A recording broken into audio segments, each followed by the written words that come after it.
Alright, welcome back to my YouTube channel. I'm on this vlog. Ito, mga kaibigan, mainit-init pa. PNP diyan sa Davao. Naghahanda na nga ba sa nalalapit na pag-aresto ng ICC dito ho sa dating Presidente Digong? Nako po. Dalawang batalyon ng mga kapulisan Special Action Force SAF ang pinadala ho ng ating kasalukuyang kagalang-galang Pangulong Bongbong Marcos diyan ho sa Davao. At inalis ang 40 kapulisan, tinapon, nirelieve diyan ho sa pwesto sa Davao. Naku po, ay talagang naghahanda na. Puspusa na ang paghahanda sa nalalapit na pag-aresto ho ng ICC dito ho sa dating Presidente Digong. Yan nun lahat at marami pang iba ang ating tatalakayin, at kung bago pa lang po kayo sa aking maliit pa na YouTube channel, inaanyayaan ko po kayo. Please subscribe, sabay-sabay po nating i-like ang video na ito kung nagustuhan niyo po. Shoutout po sa lahat. Palakpakan muna mga kaibigan. Pampagana. Talagang napakainit, matindi.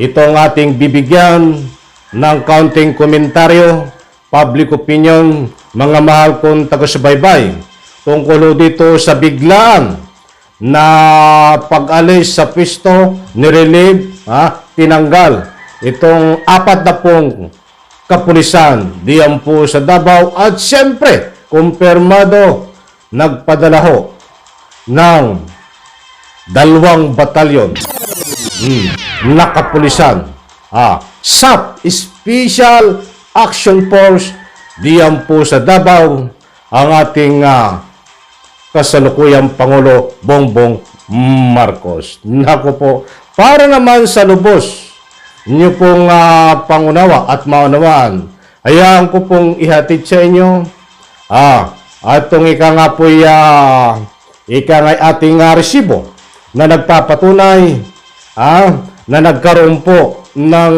paghahanda at pagtanggal sa mga kapulisan ho diyan sa Davao. Eto, talagang ay marami ho ang nagulat dito. Eto, cleansing or political vendetta. Ito po ay galing dito sa Bato Newsline.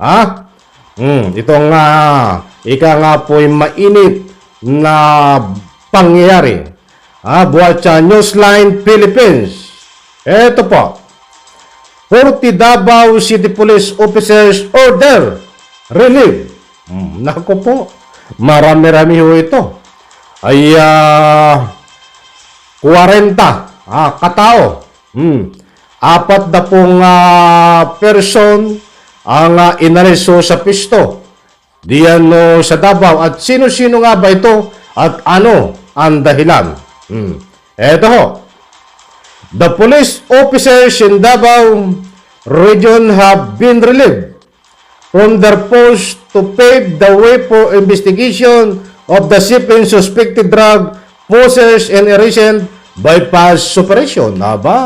Ay kasama na rin ho diyan yung mayroon po silang iniimbestigahan sa pamamagitan po nitong pinagbabawal na gamot. Akala ko ba ay tahimik din sa Davao at walang droga? Naku po, saka natin tatalakayin po yan. At baka tayo kulangin sa oras. Eto, Davao City, Philippines, 40 police personnel, including 7 station commanders, were ordered relieved from their posts and they resigned to the regional personnel holding in the accounting section of the Police Regional Office in Davao, effective Friday night, May 24, 2024. Noong Friday ho ito pala nangyari. Talagang biglaan na Friday. May 24 at gabi nangyari Friday night. Ito pong ika nga po mga 40 pulis ay effective po ng Friday night May 24 ay nirelieve po sila. Ito po, ito ang matindi mga kaibigan. This move comes as Newsline received reports the 2 battalions of police from the Special Action Force arrived at the regional office around 9:45 p.m. on the same night. Aba, naku po, ito po ang talagang matitindi. Itong SAP na ito. At 2 batalyon pa. Mga kaibigan, marami-rami ito. 2 batalyon, ay ano ang gagawin nyo diyan sa Davao? Naku po, at kumpirmado, 9:45 p.m. in the same night, arrived the regional office around 9:45 p.m. in the same night. Kumpirmado, 2 batalyon ang pinadala. Diyan ang ating Pangulong Bongbong Marcos na SAP, Special Action Force. Matitindi po ito at matitinik. Talaga po ito ang panlaban ng mga kapulisan. Sila po ay mayroong kakaiba na training, mga kaibigan. Ayon ho, sa nakuha nating impormasyon. Bagamat sinasabi dito sa headline na nagkakaroon po ng cleansing, question mark, ay marami po itong ibig sabihin. Ayon po sa ating nakuhang impormasyon, hindi po sa aking galing. Sa nakuha po nating impormasyon, lalong-lalo po sa mga batikan na mga analyst, ito pong 2 batalyon, di umano, sigurado na 2 batalyon na pinadala diyan sa Davao. Di umano ito ay bahagi ho ng paghahanda dito sa nalalapit na pag-aresto ng ICC dito sa dating Presidente Digong. Di umano. Nako po. Yan po ay ayon sa mga batikan na analyst at marami rin po nagtalakay nito, mga kaibigan, na ang kanilang opinion at ang kanilang ika nga po punto de vista dito sa nangyayaring ito. Bagamat tahimik at pinabubulaanan ng ating Pangulong Bongbong Marcos na pinaninindigan niya before yan, ilang buwan na nakakaraan, na hindi papapasukin ho ang ICC sa ating bansang Pilipinas dahil alam nyo na ho ang dahilan. But bigla ho nagbago ang kanyang isip dahil ang ating DOJ ho ay nagkaroon po at nagsumiti at pinag-aralan ho dito sa nga po pagpasok ng ICC at paglabas ng warrant of arrest. Kung magbabago ba ang posisyon, kung magbabago ba ang pananaw ng ating kasalukuyang Bongbong Marcos kapag nandiyan na ang actual, hawak na ang warrant of arrest. Sana po nakuha nyo ang gusto kong ipunto. Napakatipid po magsalita ng ating Pangulong Bongbong Marcos. But tandaan nyo po, muli kong uulitin, magbabago po ang posisyon ng ating Pangulong Bongbong Marcos kapag hawak na ang aktual na warrant of arrest na galing ho diyan sa ICC. Ano po ang dahilan? Ibubulong ko ho sa inyo. At baka tayo madinig ng dating Presidente Digong at biglang makatakas, pumunta ho dyan at magtago sa bansang China. Alam mo ang gustong ipalabas dito at strategy, taktika ng dating Pangulong Bongbong Marcos para hindi makapagtago. Kunwari hindi niya ipahuhuli itong dating Presidente Digong. Kaya't sinasabi niya lang yun. Kaya't magbabago ang kanyang posisyon. Binulong ko lang ho yan para hindi madilig ni Digong. Saka na natin po talakahin. Alam ko, nakuha nyo ang gusto kong ipunto. Yan na ho! Utay-utay na po na naghahanda. Ang kapulisan dyan sa Davao.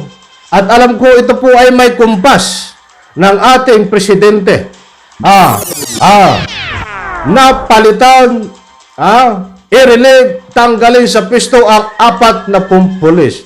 Mga kaibigan, huwag nating bigyan ng ika nga po'y malalim na opinion to. At baka tayo madinigunan si Digong, makapagbalot-balot at makapunta dayan sa China. Basta't pansamantala, hindi muna papapasukin ng ICC hanggang walang warrant of arrest. Paghawak na, saka na kung ano, ang final decision. Ito, baka tayo kulangin sa oras mga kaibigan. Okay, saan na tayo? Okay. Ito ay kasama pala ito sa mga narilib. Itong babae na maalala nyo ho, yung babae na ika nga po spokesperson na nagpapakalat ng mga mali-mali ang kanilang sinasabi sa social media dito nung mga ini-interview tungkol kay Kibuloy ay kasama rin ho sa narilib. Ito, Police Major Catherine De La Rey, the spokesperson, was also relieved from her post. Mga kaibigan, ito ay isang paghahanda din para na sa ganun ho ay mahuli itong si Kibuloy. Bagong taktika, strategy din. At nasa ganun po, dito nga po ay napakatunog na mayroong nagbibigay ng proteksyon dito kay Kibuloy kaya hindi mahuli. Kaya maganda ho ito. Pinalitan, nagpadala ng SAP at nasa ganun po.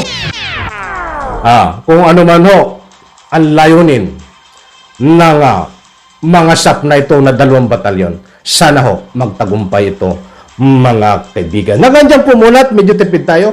Kinunan tayo sa oras mga kaibigan. Basta't hindi po tayo nagpapakalat ng anumang fake news. Kung ano man ho ang nakikita nyo at naririnig dito sa aking maliit na YouTube channel, yan ay pawang public opinion, punto de vista komentaryo na nagbabase ho tayo dito sa ating munting pagtatalakay mga kaibigan. Okay, bigyan po natin ng parto ito bukas at gusto kong ibahagi ko sa inyo kung sino-sino itong matataas na opisyal na nirelieve. Pasensya na po, wala na po tayong oras. Isang like lang po sa video na ito at diyan po sa comment section. Huwag po kayong matakot ng bigay ng anumang public opinion. Pabor po ba kayo na pag naglabas ng warrant of arrest ay arestuhin itong dating Presidente Digong? Kayo po ba ay pabor doon na arestuhin ng ICC? Any comment and reaction? Pwede po kayong mag-iwan diyan sa ating comment section. Maraming salamat. Pagpalain po tayo lahat. Bye-bye. Palakpakan.